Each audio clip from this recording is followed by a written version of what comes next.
తులసి వ్రతం, ఎప్పుడైతే తులసి యజ్ఞం, ఇప్పుడు చూడండి మనం కార్తీక మాసం రాగానే ఏం చేస్తాము, చాలా మందిగా 11 నెలల 15 రోజులు పక్కకు పెట్టేసి ఒక 15 రోజులు దీపాల నుంచి అల్లుడు కాదు, తిరుగుడు కాదు, గోసుడు కాదు, చేసుడు కాదు.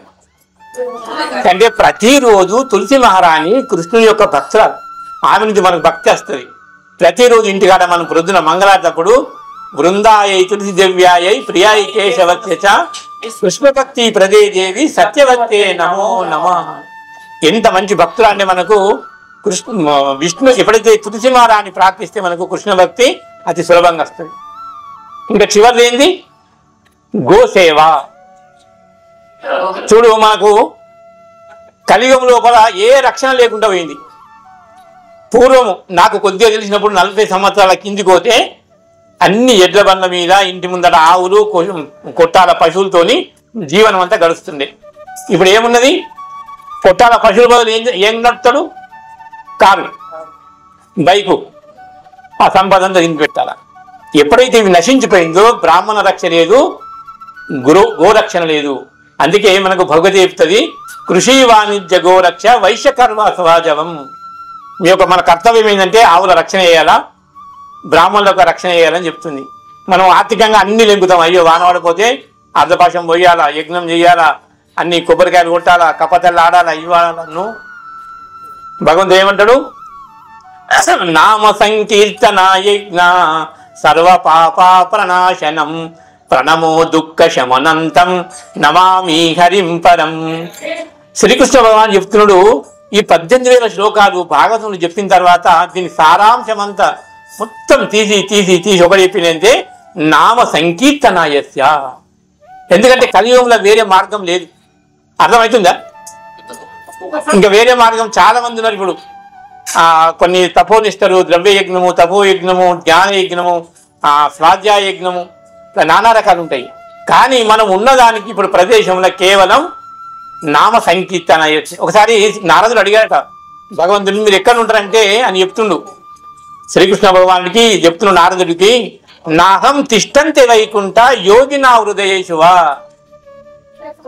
భక్తంతి కీర్తన మద్భక్తి. నారద అని చెప్తుండు, ఎక్కడైతే నా భక్తులు కీర్తన చేస్తారో నేను అక్కడ తిష్ట వేసుకొని కూర్చుంటాను. అందుకే మనం నామ సంకీర్తన చేస్తాము.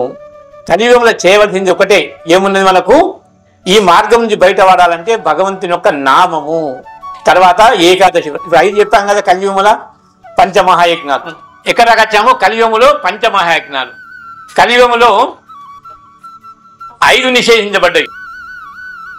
కలియుగములో ప్రధాన దోషాలు 4 నిషేధించబడ్డవి. ఏమేంటి అవి? మనం భక్తి చేయాలంటే 4 ఏమి నిషేధించబడ్డాయి? Yes, very good. ఎందుకంటే ఎటువంటి జీవహింస చేయరాదు, మద్యపానం 2, ఎటువంటి జూదం మాట్లాడు, ఇంకోటి ఎటువంటి అక్రమ సంబంధం, స్త్రీ గాని పురుషుడు కావాలి. ఈ 4 ప్రధాన దోషంలే కలియుగము లోపల. ఇవి కలి పురుషుడు చెప్పిండు, ఇవి ఎక్కడైతే ఉంటాయో కలి పురుషుడు అక్కడ ఉంటాడు. ఇంకా ఇవి ఎక్కడైతే ఉండదు అక్కడ అంతా కూడా సురక్షితంగా ఉండరు. అందుకే మనము ఈ యొక్క నామ సంకీర్తన ఇంటి లోపల మనము పిల్లలకు మనము భగవద్గీత భాగవతాన్ని వినించండి, చెప్పండి, బోధించండి. లేకుంటే మన సమాజం అంతా ఎటువైపు పోతున్నదంటే సండే ఎప్పుడు వస్తుందని చూసే ఉంటుంది. అమ్మ రేపు ఏం చేస్తావు, నైట్ కడుగుతారు అని బుక్ చేసి పెట్టాలా, హలో ఫోన్ చేసి వస్తుంది. కానీ దాని బదులు మనకు పిల్లవాళ్ళకు రోజు ఒక శ్లోకం చెప్పండి. దీనికి అంత కారణం మన తల్లిదండ్రులే. పిల్లలకు సంస్కారం ఎవరిస్తారు? తల్లిదండ్రులు ఇస్తారు. తల్లిదండ్రులు చెప్తే చేసుకో, రోజు ఒక శ్లోకము, రోజు మంచి నెయ్యితో పెట్టండి, వాళ్ళు కావాల్సిన మంచి మంచి పదార్థాలు పెట్టండి, వాళ్ళు అడిగిన ఇవ్వండి. కానీ భగవంతుని యొక్క నామాన్ని ఇవ్వకపోతే మనము వాళ్ళు తల్లిదండ్రులు గారు, జన్మనిచ్చి కూడా మనము వ్యర్థమైపోతుంటది. అందు గురించి మన పిల్లలకు మనమే బాధ్యులము. మంచి యొక్క హరినామ సంకీర్తన ఇవ్వండి, మంచి విషయాలు చెప్పండి, మంచి వారి సాంగత్యం చేయమండి. లేకుంటే మనం ఏమవుతాం, మళ్ళీ పునరపి జననం పునరపి మరణం జఠరేశైన, మళ్ళీ ఇవి తిరిగి తిరిగి తిరిగి మరి కలుస్తాయి. మరి ఎక్కడ పోతాం మనము? మనకు జీవుని యొక్క గతి ఏంటిది? మనకు కలియుగంలో శాస్త్రం చెప్తుంది, ఈ భౌతికము లోపల మన కర్మానుసారము ఏది చేస్తామో ఈ 84 లక్షల యోనుల యందు జీవుడు పరిభ్రమిస్తాడని మనకు పద్మపురాణం చెప్తుంది. సత్యమేనా? నమ్మకం ఉందా? ఎందుకంటే ఈ 84 లక్షల యోనులందు అంటే చతుర్దశ భువనాలు ఒకరు ఒకటే కాదు, 14 లోకాల జీవుడు నిరంతరం ఒక దేహం విడిచి ఒక దేహం విడిచి ఒకటి ఏమని చెప్తారంటే దానికి ఇది ఉన్నది. వాంసాంతి జీర్ణాని విహానియాయ నవాని గృహ్ణాతి నరోపరాని తథా శరీర విహాయ జీర్ణ జ్ఞానాన్ని సంయాతి నవాని దేహి. ఎప్పుడైతే మానవుడు ఈ జీర్ణమైన అంటే మన జీర్ణమైన శరీరం వదిలి కొత్త శరీరం వదులుతున్నాడు, కానీ అందులో చేసిన కర్మ ఏది ఉందో ఆ కర్మ మాత్రం మనతో వస్తుంది. చూడు, మనం ఎట్లా ఉండాలంటే భౌతికం లోపల భక్తుడు ఇప్పుడు వాయువు ఉన్నది, అనేక జాగ లోపల అనేక స్థలం లోపల కొన్ని మంచి పుష్పాలు ఉంటాయి, కొన్ని చెడు వాసన ఉంటుంది, కానీ అవి మోసుకపోయి వేరే జాగాలు ఇడిచిపెడుతుంది. కానీ ఇడిచిపెట్టినప్పుడు ఆ వాయువు ఎలాంటి కలుషితం కాదు, అవుతుందా? ఇప్పుడు ఎంతో అక్కడ బురద నీరు మలం ఉంటాయి, సూర్యుడు ఎండ కొడతాడు కానీ సూర్యుడు కలుషితం కాదు. అందుకే మన భక్తుడికి కేవలం భగవద్గీత ద్వారానే తెలుసుకోగలుగుతాడు. భగవద్గీతల ముఖ్య విషయంలో 5 చెప్పబడ్డాయి. మన మానవ జీవితానికి ముఖ్య 5 విషయాలు చెప్పబడ్డాయి. ఎవరైనా చెప్పచ్చు, ఏమేం చెప్పాడు భగవంతుడు? ఈ 18 అధ్యాయ లోపల సారాంశమంతా కేవలం 5 విషయాలు చెప్పబడ్డది. ఆ 5 విషయాలతో మన జీవితము, మన సాగరము, భవసాగరము, తమో గుణము, ఇవన్నీ కూడా ఉన్నాయి. మరి భగవద్గీత చదువుతూ ఉంటున్నారు కదా ఎవరైనా, భగవద్గీత చదువుతూ ఉంటున్నారు కదా, చదివినప్పుడు ఏం చేయాలంటే మీకు తెలియబోతే నోట్ చేసుకున్నారా, ఎవరైనా సరే ఒకటి నోట్ చేసుకున్నారా, మనకు అర్థం కాదు, నేను చెప్తాను వినండి. అది ఇది శాస్త్రము. యాక్చువల్ భగవద్గీత ఎక్కడ ఇవ్వబడ్డది? ఇది కురుక్షేత్రం. Yes, very good. కానీ ఏ పర్వతం నుంచి ఇవ్వబడ్డది? అర్జునుడికి కృష్ణుడు ఏ పర్వతము? మనకు ఎన్ని పర్వాలు ఉన్నాయి? నో, రామాయణం రాదు మనకు, భాగవతం రాదు, భగవద్గీత రాదు, ఇంకా ఏమొస్తుంది? స్మార్ట్ ఫోన్ చేతిలో ఒకటి, షాపింగ్. ఇప్పుడు శ్రావణ మాసం ఉంది కాబట్టి ఇంకా అని తప్పు పట్టుకోకుండా అంటే దీని అందు ఎక్కువ మన ఆసక్తి చూపిస్తాం దానికి. ఎప్పుడైతే గంగాపుత్ర భీష్ముడు ఎప్పుడు చెప్పిండు? భీష్మ పర్వం లోపల, ఆయన పర్వం లోపల అర్జునుడికి కృష్ణుడు బోధించిండు 6వ పర్వం. అప్పుడు భగవద్గీత బోధించబడ్డది. ఇంకొక విషయం, భగవద్గీత మనం ఏ కార్యం చేసినా ఇతరుల సహాయం కోరుతాం మనం. అర్జునుడు యుద్ధ రంగం లోపల ఉన్నప్పుడు కృష్ణుడు చెప్పాడు, నీవు ఒకరిని ఆమె యొక్క ఆశీర్వాదం తీసుకోమని చెప్పాడు. ఎవరు ఆమె? ఇప్పుడు రామ కార్యం చేయాలంటే ఇక్కడ ఎవరు ఉంటారు? ఫస్ట్ హనుమంతుడు, బజరంగ బలి లేకపోతే కార్యం కాదు. అదే వనపర్వము లోపల, భీష్మ పర్వం లోపల కృష్ణుడు చెప్పాడు అర్జునుడికి, నువ్వు ఆమె యొక్క ఆశీర్వాదం తీసుకో. ఎవరు ఆమె? వైష్ణవి, యోగమాయ. ఎవరు? శ్రీకృష్ణుని యొక్క శక్తి కొద్ది ఎప్పుడైతే ఆమె ఆవిర్భించిందో ఆమె యొక్క ఆశీర్వాదం తీసుకొని ఆమె ఏమిచ్చింది? నీ యొక్క యుద్ధరంగం లోపల కౌరవుల పాండవుల యుద్ధం లోపల నువ్వు తప్పక విజయం జయిస్తావు, నీకు దేవతలందరూ కూడా ఆశీర్వాదం ఇస్తారు. ఎవరు చెప్పారు? యోగమాయ. ఆమెకు ఎన్ని పేర్లు ఉన్నాయి? 14 పేర్లు ఉన్నాయి. నారాయణి, వైష్ణవి, కుముద, చండిక, కాళిని, విజయ, కాళిక, అంబిక, ఇవన్నీ పేర్లతో పిలుస్తారు. కానీ మనం ఒకటి దుర్గంధము, ఇంకేమైనా గోవంత పిల్లలు మంచిగా లేకపోతే అల్లు చూపించుకొచ్చి మంచిగా చూపించి ఏం లేదు, కానీ పొద్దుకి ఒక మేఘతో చేపించి పెడతారు. ఆమె పరమ వైష్ణవి. మనం గుర్తుంచుకోండి, ఏ దేవతలు కూడా శాకాహారులే కానీ మాంసాహారులు కాదు. 33 కోట్ల దేవి దేవతలు అంత శాకాహారులే. ఇదంతా మనము కల్పించుకొని అనవసరమైన జీవులను హింస చేసి మన శరీరాన్ని వెంచి తులకు పోయి శ్మశానములో భస్మనం చేస్తే ఆ కర్మ మన దగ్గర ఉంటుంది. మనం పోయి ఇంకో జన్మెత్తాము, ఆ కర్మానుసారం నిరంతరం వల్ల జన్మలు పోతా ఉంటాం. అప్పుడు ఆ కర్మానుసారం ఏమొస్తుంది? కుక్క రావచ్చు, పిల్లి రావచ్చు, 84 లక్షల యోనుడి అందు ఏ జన్మైనా రావచ్చు. దీనికి మరి ఏం చేయాలి? దీన్ని ఆపటాని కోసమే మానవ జన్మ భగవంతుడు మనకు ప్రసాదించిండు. అది భవసాగరము దాటడానికి కోసము. ఇప్పుడు ఇక్కడ జంతువులు అనుకో, పాప వింటున్నాయి, కానీ ఏమైనా ఆచరిస్తే అవి ఆ శక్తి లేదు. అందు గురించి మానవ జన్మకి ఇంత పరిపూర్ణమైన జ్ఞానం ఇచ్చాడు భగవంతుడు. ఇది భాగవతం లోపల 12 స్కందముల స్పష్టంగా చెప్తుంది. మనం ఎక్కడెక్కడ నుంచి వచ్చినాము, ఎక్కడికి పోవాలా, ఏం చేయాలి. మీకేమైనా ప్రశ్న ఉంటే అడగచ్చు. ఇది విన్న తర్వాత మీరు మంచిగా జ్ఞాపకం ఉంచుకోండి. మనము ఒక్క జన్మ కాదు, 2 జన్మలు కాదు, ఎన్ని జన్మలు? 84 లాక్. ఆ 84 లాక్లో ఒకటాట ఏం కాదు మరి. అన్ని జన్మలలో తల్లిదండ్రులు ఉన్నారు, జన్మం ఉన్నది, మృత్యు ఉన్నది, వ్యాధి ఉన్నది, ముసలితనం ఉన్నది. జలజ నవలక్షాని అంటే జలము లోపల 9 లక్షల సమయం మనం ఉన్నమాట. ఈ జీవుడు మనకు శరీరం ఉద్భవిస్తుంది, కానీ జీవుడికి ఉద్భవించడు. శరీరము తల్లిదండ్రులు ఇస్తారు, ఉద్భవిస్తుంది, పోతుంది, కానీ జీవులు ఉద్భవించరు. ఇప్పుడు మనం ఒక కారు కొనుక్కుందానికి పోతే ఆ షోరూమ్లో కారు ఇస్తారు, కానీ డ్రైవర్ నియర్ ఇస్తారా? కానీ డ్రైవర్ జీవుడు. తల్లిదండ్రులు శరీరం ఇస్తారు, తల్లిదండ్రుల యొక్క కలయికతో, కానీ ఆత్మనివ్వరు. ఆత్మ ఎవరిది? భగవంతుడిది. పోయిన జన్మలు చేసిన కర్మానుసారం మనం ఇప్పుడు ఈ జన్మలు ఇవన్నీ అనుభవిస్తున్నాము. అయ్యో వాళ్ళకి ఎంతో మంచి ఉన్నది, ఎంతో ఆనందం ఉన్నది. ఆ సాయిబాబా కొడుకుపోతే అన్ని అత్తాయట. ఇగో కాడికి ఈడికి ఈ ఒకటి బయట కాడికి పోతే ఏం చేయకుండా సరే ఒక్కరోజు రాత్రి నిద్ర చేస్తే కల అన్నీ వస్తాయి.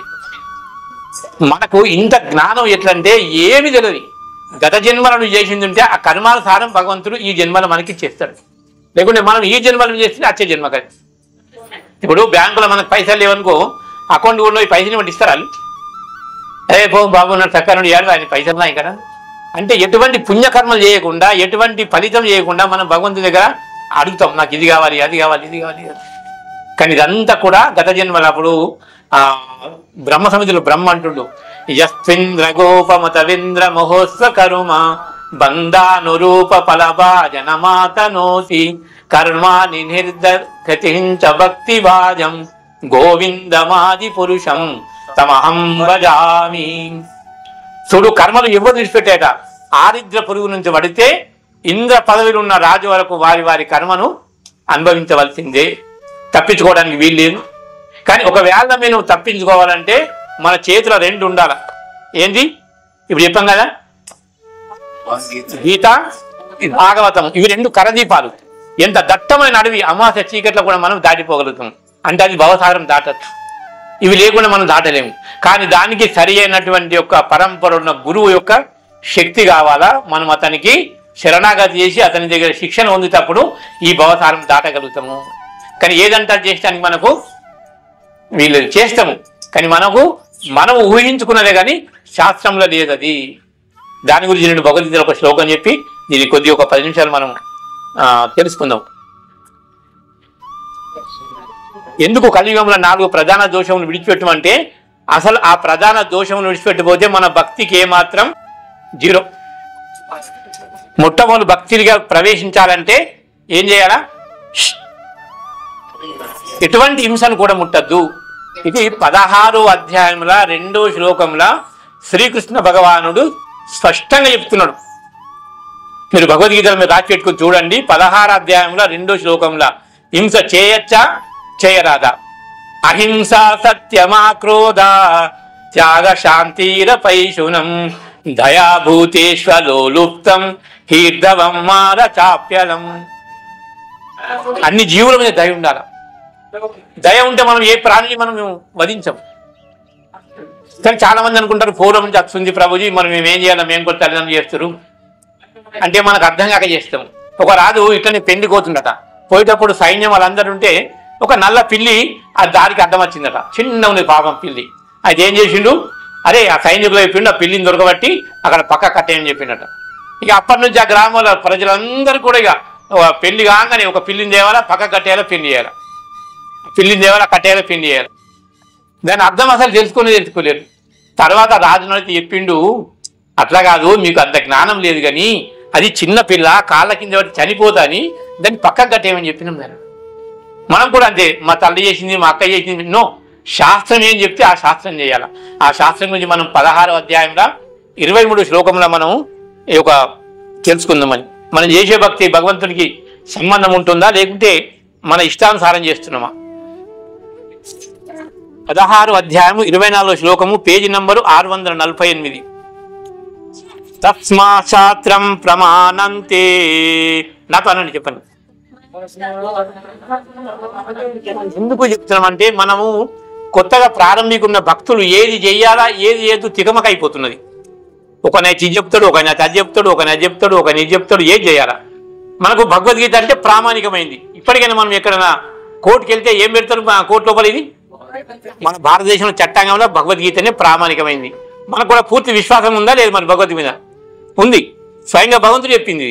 అందుకే 16వ అధ్యాయంలో 24వ శ్లోకం చెప్తుండు భగవంతుడు, తస్మాత్ శాస్త్రం ప్రమాణంతే కార్యా వ్యవస్థితౌ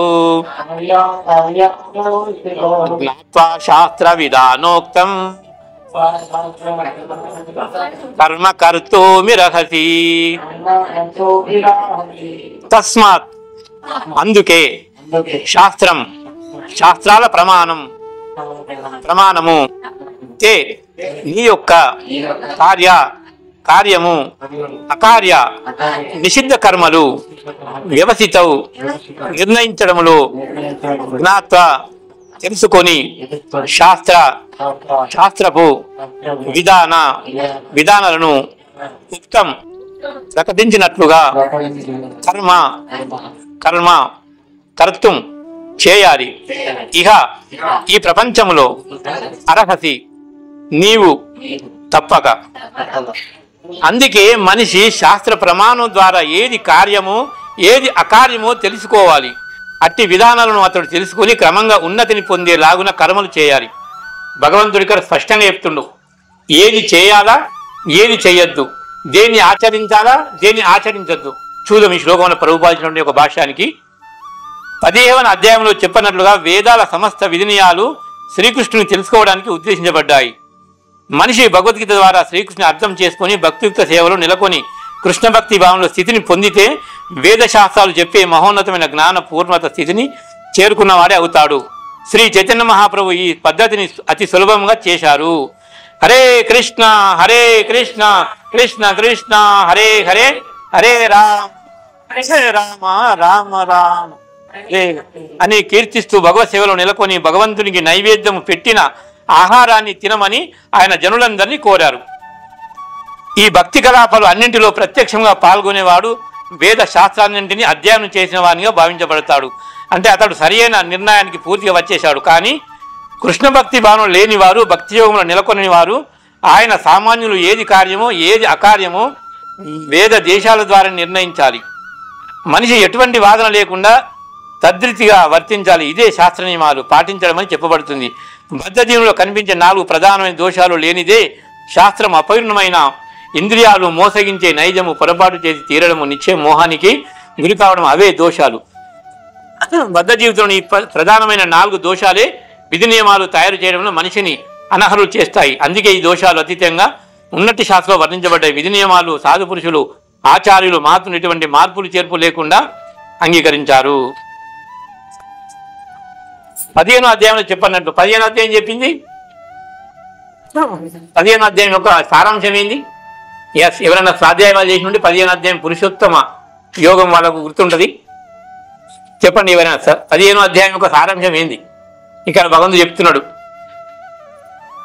సర్వస్య చాహం హృది సన్నివిష్ణో మత్తా కృతిర్జ్ఞానమపోహనంచ వేదైచ సర్వైరహమేవ వేద్యో వేదాంత కృతి వేద విదేవ చాహం. అన్ని వేదముల యొక్క సారాంశమే భగవంతుని తెలుసుకోవడము. ఇది మనకు 15వ అధ్యాయంలో స్పష్టంగా చెప్తున్నాడు భగవంతుడు. ఇక్కడ మనిషి భగవద్గీత శ్రీకృష్ణుని అర్థం చేసుకొని భక్తి సేవలు నెలకొని వేదశాస్త్ర ఎప్పుడైతే భగవద్గీత చదువుతామో మనకు అసలు భగవద్గీత అంటే ఏంది, భగవద్గీత అంటే దానికి అర్థం ఏంది? భగవంతుడు చెప్పినటువంటి యొక్క గీతము. ఇంకా రెండవది, ఆ భగవద్గీత చదివితే దాని నుంచి ఎటువంటి జ్ఞానాన్ని పొందుతాం, మనం ఎటువంటి జ్ఞానాన్ని పొందుతాం. హరే కృష్ణ. వినండి, భౌతిక లోకానికి సంబంధించిన అజ్ఞానం ఏదైతే ఉంటుందో దాన్ని భగవద్గీత విడదీసి మానవ జాతిని ఉద్ధరించడానికి కోసమే భగవద్గీత ఉద్దేశించబడ్డది. ఎస్, అంతేనా? మనకు అర్థం కాదు. మనలో ఉన్న అజ్ఞానం తీసేసి ఎప్పుడైతే జ్ఞానాన్ని ఉపదేశించేదే భగవద్గీత. అప్పుడు ఏం చేస్తామని దాన్ని తెలుసుకున్న తర్వాత ఏది నియమమో ఏది నియమం కాదో అప్పుడు తెలుసుకుంటాం. కర్మ, వికర్మ, అకర్మ ఏది చేసినా మనము తెలుసుకొని చేస్తాము.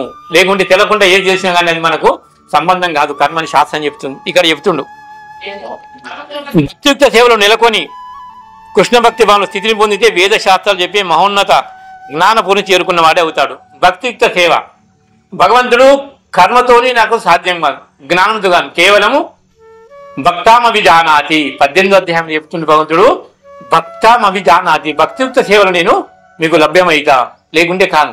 ఎందుకు లభ్యం కానుంటూ మరి అన్ని వేదాలు మనం చేస్తున్నాం అంటే మన జ్ఞానము పరిపూర్ణం కాదు, మనం చేసే కర్మలు కూడా పరిపూర్ణం కావు, అన్ని ఏదో ఒక లోపాలు ఉంటాయి. అందు గురించి భగవంతుడు క్షమించి ఈ కలియుగ లోపల మనకు ఈ యొక్క సులభమైన మంత్రం అందరికి కూడా సాధ్యమయ్యే మంత్రమే అందరికి ఇచ్చిండు. కానీ ఇది దాన ధర్మాల ద్వారా దానితో సమానం ఎప్పటికి కూడా కాదు. ఎంతో దానం చేయొచ్చు. మనకు ఏది మనకు ఈ భగవద్గీతలో ఉంది, ఏది ద్రవ్యయజ్ఞ, తపోయజ్ఞ, జ్ఞానయజ్ఞ, ఇంకా స్వాధ్యాయజ్ఞ పరంతప, ఇంకేముంది అంటే ద్రవ్యయజ్ఞం చేస్తారు. ద్రవ్యయజ్ఞం అంటే అర్థం ఏంది? ఎంతమంది చేస్తారు ద్రవ్య యజ్ఞము?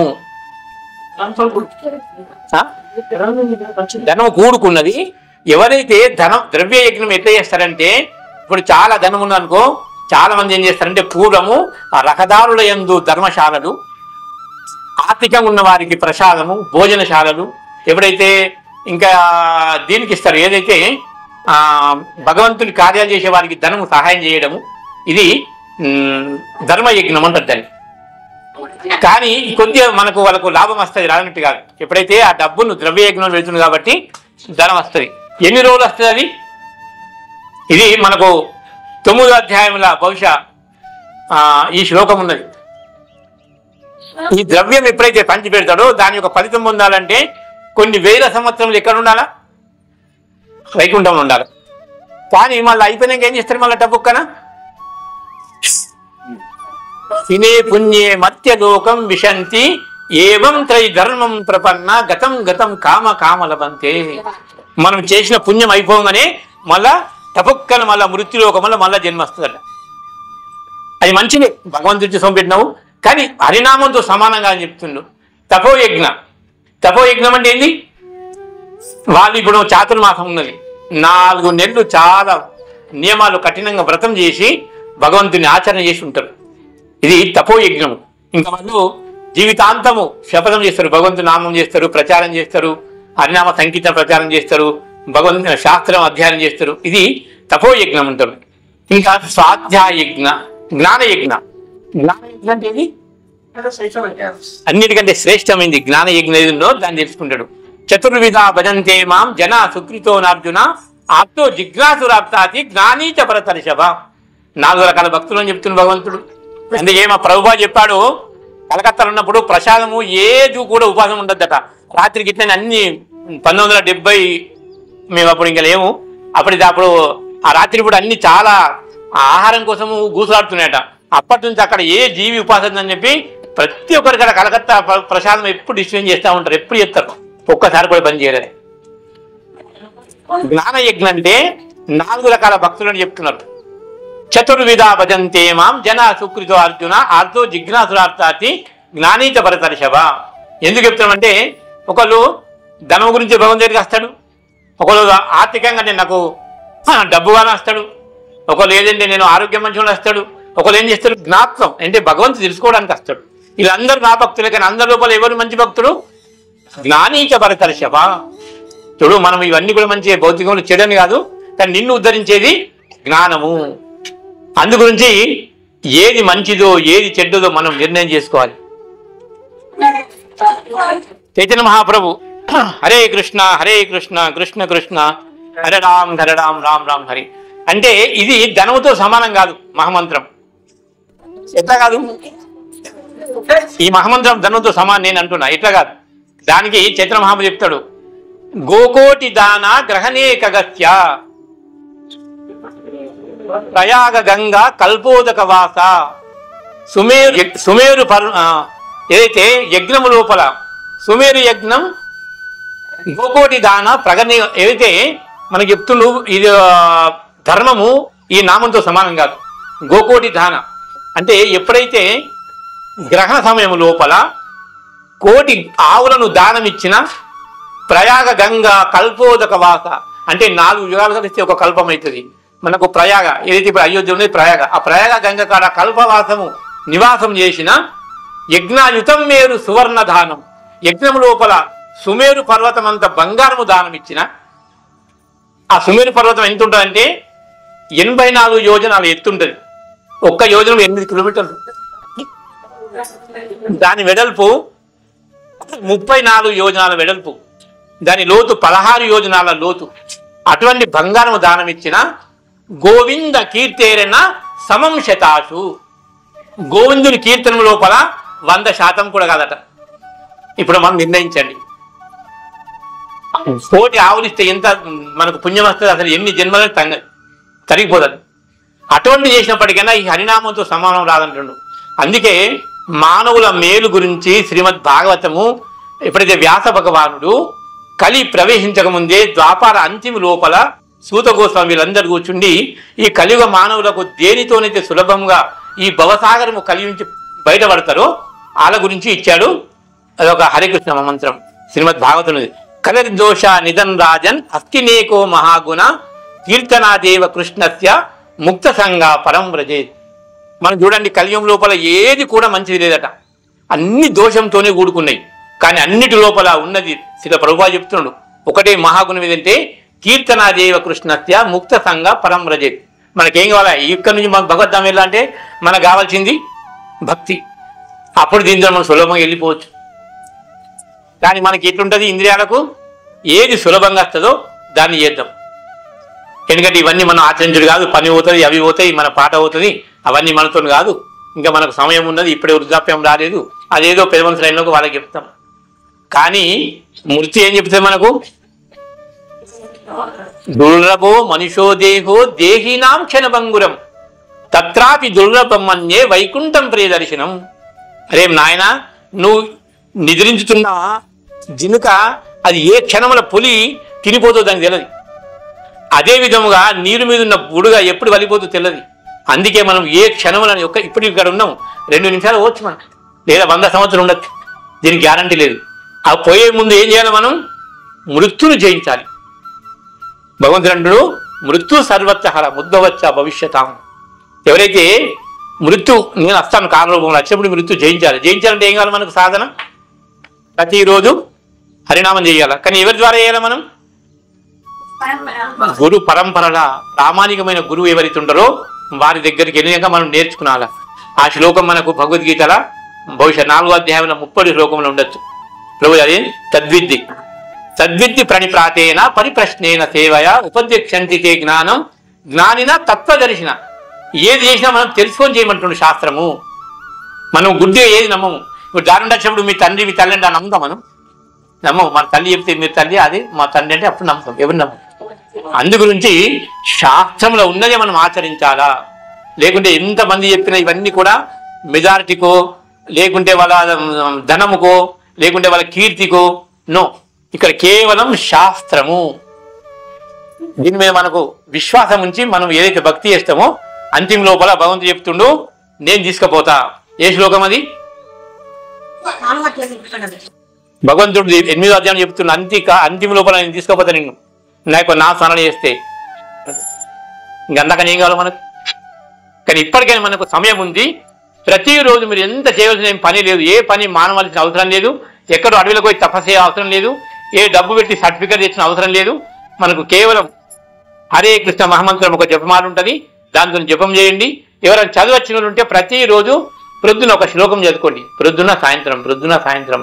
దీని ద్వారా మనకు చెప్తున్నాం కదా, ఆ జ్ఞానాన్ని పొంది మనం భగవద్ధామానికి వెళ్ళిపోవచ్చు. మనకు 12వ అధ్యాయంలో 13 శ్లోకం చెప్తున్న భగవంతుడు, తేషామహం సముద్ధర్త మృత్యు సంసార సాగరాత్ భవామి నచరత్పార్త మయ్యా వేచిత చేతతాం. నన్ను ఎవరైతే ఆశ్రయిస్తారో ఈ మృత్యు సంసారం నేను దాటిస్తానని చెప్తుండు. హరే కృష్ణ. జయ శైల ప్రభుపాదికి.